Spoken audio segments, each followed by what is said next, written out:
afternoon. I obviously have the captured audience who are either here to receive an award or who are waiting for the cocktails because there's too much traffic. So I'm going to go very fast through something that is quite quick to go through in any case. I will with pleasure make my presentation available afterwards because there are some questionnaires in it which if we'd had some time you would have been able to do today. So firstly I'd like to just ask you, and I'd like you to think about it for a second while you're still coming into the room. Why are you here? Yeah, sitting here right now. So what is your purpose for being here? And perhaps it is for the drinks afterwards or to acknowledge that your company has won something. But maybe you're here because you are trying to learn something. And in terms of characteristics or traits or strengths in terms of character, it's stated that the closest route to happiness is through gratitude. And I quite like that one, which means that maybe just for a second you should be grateful that you are here and not sitting in the traffic right now, and hopefully you will learn something in the process as well. So if you think about it, if this is the answer that your teacher gave you, and it's quite a common answer, is that you're born, then there's some stuff that happens, and then you die. Very often I feel that when you start speaking to managers or leaders, and remember those are not always the same people, this is exactly what they're doing at work. They're doing some stuff. So there doesn't seem to be much purpose or meaning to what it is that they're doing there. And the problem with that is that how can you feel that you are making a real contribution to your life, not to your employer, to your life, if you have no purpose or meaning in what you're doing every day in your workplace? So I'd like you to sort of self-introspect while you're going through this in terms of saying, what is it that you do? If you are a manager, and I'm sure many of you are, what's your purpose as a manager? Is it to make sure everybody does their job? Is it to make sure you meet targets? Or is there something deeper and perhaps more meaningful connected to it? One of the things that we need to make very sure of is to understand that a purpose is not only something someone else can give you. So a company can give you a vision. I love these vision and mission statements. Nobody ever understands them. Hey, it's only the person who wrote them. Have you noticed that? You laugh. The most important thing is that you as a manager, do you know what it is that you're doing there? When last did you ask yourself the question? When last did you ask your team if they know what they're doing there other than earning a paycheck? And those kind of things need to become relevant every day in your leadership and in your management, because that allows you to create purpose for yourself, meaning for yourself, and to role model purpose and meaning into the rest of your teams as well. If you think about your purpose, I found my purpose in life. So if we Google it nowadays, Peter asked me before the time, so how do I now find this purpose? Give me a test quickly. And I said, there are actually some tests. You can Google what is my purpose. It'll actually give you some answers as well. Some people search for purpose their whole life. Sometimes that's people's purpose, is to search for meaning and to search for why they're doing what they're doing. And that's a terrible answer to the question, but so be it. But it is important that in a company, purpose is connected to profit. There's nothing wrong with that. There needs to, however, be synergy between the two. If there's no real connection between what we do at work every day and how we make money as a company, how on earth are you leading your people? How on earth are you being led? And that's the idea behind meaningful management and leadership, that there's a concept of purpose and meaning behind what it is that you're doing. What is meaning? That's also a difficult question, because for every single person this is different. Very interesting studies internationally have been done to see, is there any real answer? And the answer is no, there is no real answer. It's an individual answer. So what you decide is meaningful for you is not the same as for the person sitting next to you.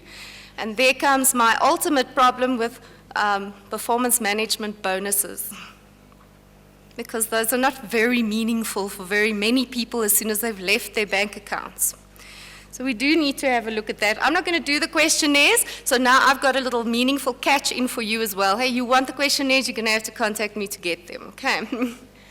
But if you have a look at some of the character strengths and virtues that are connected to what makes us the strong, unique, beautiful, amazing creatures that we are, there are many universal traits connected to them, and I started by saying that one of the strongest ones is the concept of gratitude, the ability to feel thankful for small things. My teenager daughter is very unhappy with everything at the moment in the world, as teenage daughters are. And when she complained about her legs yesterday, I said to her, well, perhaps she needs to consider the fact that she has legs. And that doesn't really help a teenage daughter. But the point is, that is what I'm saying. Find little things that you can be grateful for. And scientific research, real scientific research has proven that that is a closer route towards happiness than anything else. How often do you have any form of identification of what you can be grateful for at work? All I see nowadays, and I'm a consultant, I go into all of your companies, and all I see is spoiled brats. Sorry, but I do. You moan about the food you get at lunchtime, and I'm going, wow, free food, and you're moaning about it. Yeah. You moan about the bus that you have to take to your conference or whatever it is being uncomfortable, and I'm going, wow, you've got a bus that's taking you to your conference. How often do you get your staff, your team, and yourself to focus on what is absolutely great about where you work? Even if it is as simple as that you don't work on the 8th floor because the lift never works. Okay? You can find positives in negatives if you have to, and I know that's a little irritating for most people. I'm going to skip all of these ones and just go through to one of the biggest problems. I'm busy with a very large graduate program study at the moment as part of my thesis for next year. And one of the things that I keep seeing is that we seem to be having a problem with gratitude. And there seems to be a connection to entitlement. So we all throw this word around all the time, hey? We're entitled to a whole bunch of things. We hear lovely things about graduate programs. Now, internships for 10,500 Rand a month. And I'm thinking we're paying people to learn to work for us afterwards. And there seems to be a sense of that we now have to pay them more and more in order for them to become and be taught to learn how to work for us. Seems something odd here, hey? Seems something odd. And I think that's the kind of thing we need to start looking at. What is it that we're expecting versus what are we grateful for? Are we grateful that we've been able to become a graduate, or are we expecting the stipend? Are we grateful that we have a brain which has allowed us to go and learn new things? Or are we expecting the salary, the BMW, the whatever that's connected to it? We've got to change our thinking because we're in for train smashers. Okay. This is how a lot of graduates, a lot of employees, maybe even a lot of you sitting here feel.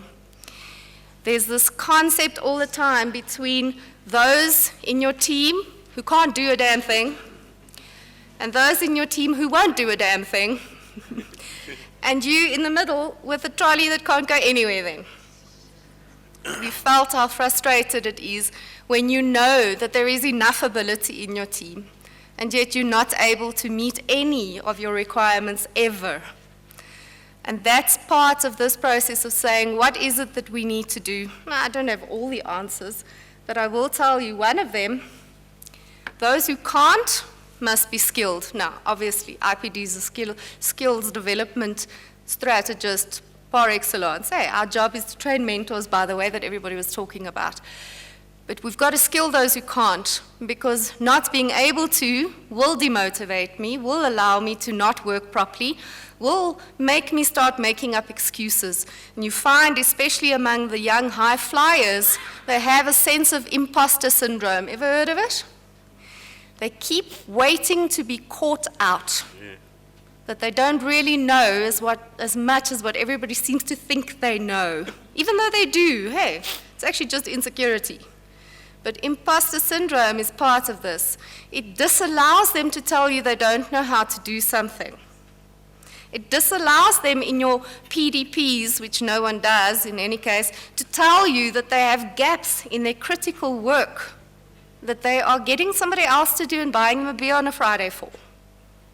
So they're making very clever plans instead of remaining clever in what they're doing. And you as managers are very often unaware of it. The other option, obviously, is to build engaged staff. So those who won't, we need to engage with them. And there's no one-size-fits-all model for this. It's about the characters of the people you have. My first question always when managers say to me, please fix my staff, is who are they? Do you know who they are? And it doesn't help telling me there's 800 of them. Who are they? Because you can't fix them if you don't know them. Because what character strengths do they have that you can harness? What are the things that will motivate them? If you don't know that, you can't build a one-size-fits-all model in order to motivate your staff. It doesn't work in that way. Engaged managers and leaders will role play and role what needs to happen in a company. Why is it that you have pockets of excellence in your company? One or two departments that are just super fantastic. What's going on there? You know? It's the leaders there. Not necessarily the manager. It's the leaders that are there. And usually they have an emphasis on a love of learning, which, by the way, is another road to happiness, in case you were wondering. But things like understanding that you as a manager and a leader need to be the glue that keeps productivity together and relationships together. And that's not having a braai on a Friday. Okay? It can be that, I suppose, but that's not the way to do it. It's about making sure people understand that you are sure why you are there. Are you sure you know why you are at work? And I hope you don't go all into work tomorrow and resign. So this is what we don't want, and which I find a lot of leadership training is about. So we want little automated leaders. Okay, they must all look the same. Okay, and they've got smiles on their faces, but they all look exactly the same. Hey, I'd much rather have this group here on this side. So would Google, by the way. So would Virgin. So would some of the best companies in the world. Their leaders don't look like that. And maybe it's time for us to have a look at that and stop worrying about what suits all of our graduates are wearing. So just a few things. If any of you are interested or you have graduate programs that you're running, I will be doing this research from 2016, so now I'm punting myself for 5 seconds, but it's actually for your benefit. Come and share your graduates in terms of what it is that they are learning. The ideal is, or the result will be, hopefully, a profile of what makes a healthy graduate, because you need healthy graduates. These graduates perform exceptionally well during their 18 months, 12 months, however long they're there. Then they're placed. Have you noticed what happens to them then? It's like little balloons that just psh. And we've got that. What does that help then? We've spent all this time, money, effort, love, tears on getting these people to learn our businesses. As soon as they're placed into the positions, gone. So we've got to be able to, and yes, that's the softer issues. We've got to teach them the resilience they need and what they need to do after that. So I'm cutting mine very short. Thank you and very thank much. you very much. Fantastic. Thank you so much,